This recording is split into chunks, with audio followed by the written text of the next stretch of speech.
Hi hello నమస్తే, నేను journalist Sai. So ఈసారి 2029 ఎన్నికల్లో ఎట్టి పరిస్థితుల్లో గెలవాలని ఇప్పటి నుంచే వైసీపీ సమాయత్తం అవుతుంది. మొన్న అధికారం కోల్పోయిన తర్వాత అసలు పార్టీలో ఏం జరిగింది, ఏం జరుగుతుంది, సంస్థాగతంగా ఎటువంటి నిర్ణయాలు తీసుకోవాలి, ఏ అంశాలు పార్టీకి నష్టం చేకూర్చాయి, ఏ వ్యక్తుల వల్ల పార్టీ నష్టపోయింది, ఇలాంటి అంశాలన్నిటిపైన కూడా జగన్మోహన్ రెడ్డి గారు చాలా కూలంకషంగా ఒక్కొక్క అంశాన్ని పాయింట్ టు పాయింట్ రివ్యూ చేసుకుంటూ వస్తున్న పరిస్థితి కనిపిస్తుంది.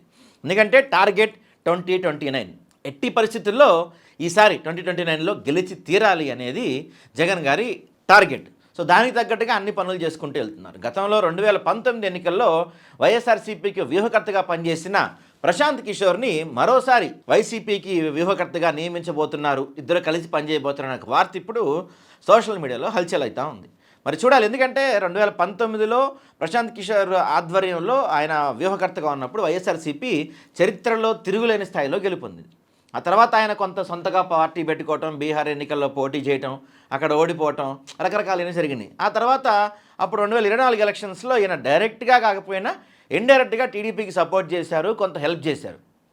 టీడీపీకి కొన్ని వ్యూహాలు అందించడంలో ఈయన పాత్ర పోషించారు. అప్పుడు వైసీపీకి ఐపాక్ నుంచే బయటకు వచ్చి రిషి సింగ్ అనే అతను వ్యూహకర్తగా ఉన్నాడు. కానీ అట్టర్ ఫ్లాప్ అయినాయి ఆయన అన్ని విషయాలు కూడా.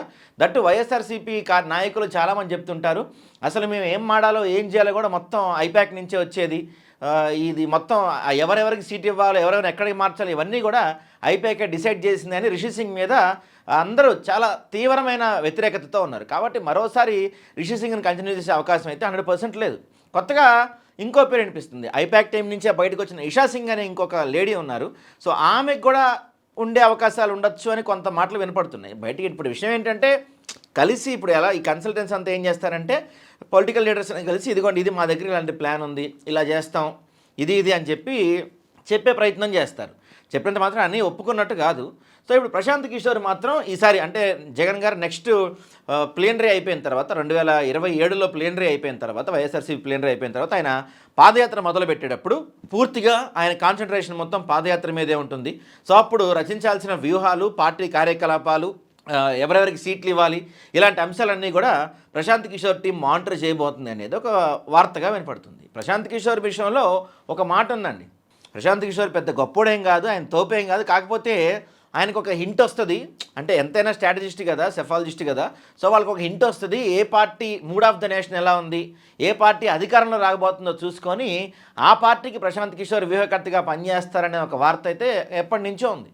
సో ఈసారి జగన్మోహన్ రెడ్డి గారిని గెలవటం, ఆయన ఓకే చెప్పటం, ఇవన్నీ చూస్తుంటే మరోసారి ఆయన పీకే వైఎస్ఆర్సీపీ కలిసి పనిచేయబోతున్నారని ఓకే చెప్పారంటేనే ఈసారి వేవ్ వీస్తుంది, పాజిటివ్ సైన్స్ కనపడుతుంది వైఎస్ఆర్సీపీకి, గెలుపు దాదాపుగా కన్ఫామ్ అవుతుంది. కాబట్టి ప్రశాంత్ కిషోర్ కూడా వైసీపీకి కలిసి పనిచేస్తానికి ఒప్పుకున్నట్టుగా తెలుస్తుంది. చూడాలి మరి, ఎందుకంటే రిషి సింగ్ అయితే 100% ఇచ్చే సమస్యే లేదు. మనోడి మీద ఇప్పటికే అందరూ తీవ్ర వ్యతిరేకతతో ఉన్నారు. ఇషా సింగ్ అనేమో కలిసింది, రిప్రజెంటేషన్ ఇచ్చింది, కానీ అఫీషియల్గా ఇంతవరకు ఎక్కడ అనౌన్స్మెంట్ రాలేదు. అఫీషియల్గా రాకపోయినా జనం కోరుకుంటుంది, వైఎస్ఆర్సీపీ కార్యకర్తలు కోరుకుంటుంది ఏంటంటే పీకే అయితే బాగుంటుంది, సీనియరు, గతంలో ఆయన మనకి సలహాలు ఇచ్చినప్పుడు పార్టీ తిరుగులేని మెజార్టీ సాధించింది. సో అలాంటి వ్యక్తి సలహాలు ఉంటే మరోసారి మనం మెజార్టీ వచ్చే అవకాశం ఉంటుంది, గెలిచే అవకాశం ఉంటుంది. కాబట్టి ప్రశాంత్ కిషోర్ అయితే బాగుండు అనే మాట అందరిలో వినిపిస్తుంది. మరి చూడాలి, ప్రశాంత్ కిషోర్ వైసీపీకి కలిసి పనిచేస్తే ఎలాంటి రిజల్ట్స్ వస్తాయో గతంలో చూసాము. ఈసారి కూడా వెంటనే అనౌన్స్ చేయకుండా, అంటే ఇంకా ఇప్పుడు అనౌన్స్ చేసేస్తే ఇంకా చాలా టైం ఉంది కాబట్టి నెక్స్ట్ ఇయర్ వైఎస్ఆర్సీపీ ప్లీనరీ అయిపోయిన తర్వాత జగన్మోహన్ రెడ్డి గారి పాదయాత్ర మొదలుపెట్టినారు. లాస్ట్ టైం ఎట్లయితే పాదయాత్ర మొదలుపెట్టినప్పుడు వ్యూహకర్తగా ప్రశాంత్ కిషోర్ని పరిచయం చేశారు, ఈసారి కూడా పాదయాత్ర మొదలుపెట్టగానే వ్యూహకర్తగా ప్రశాంత్ కిషోర్ని పరిచయం చేసి జగన్మోహన్ రెడ్డి గారు పాదయాత్ర మొదలు పెడతారనేది విశ్వసనీయ వర్గాల సమాచారం.